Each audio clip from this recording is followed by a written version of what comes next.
উল্টো রথ দেখে বাড়ি ফেরার পথে দুর্ঘটনায় আহত ৩। খড়িবাড়ির বাতাসি সংলগ্ন দুর্গা মন্দির এলাকায় ৩২৭ নম্বর জাতীয় সড়কের ঘটনা।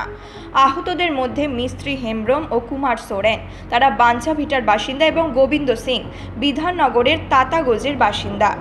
জানা গিয়েছে, উল্টো রথ দেখে বাইকে করে বাড়ি ফিরছিলেন মিস্ত্রি হেমব্রম ও কুমার সোরেন। বৃষ্টির পর জাতীয় সড়কে দাঁড়িয়েছিলেন তারা। সেই সময় বাতাসের দিক থেকে আসা গোবিন্দ সিংহের বাইকটি নিয়ন্ত্রণ হারিয়ে সজোরে ধাক্কা মারে। ঘটনায় আহত হন সকলে। পরে স্থানীয়রা আহতদের উদ্ধার করে বাতাসি গ্রামীণ হাসপাতালে নিয়ে যায়।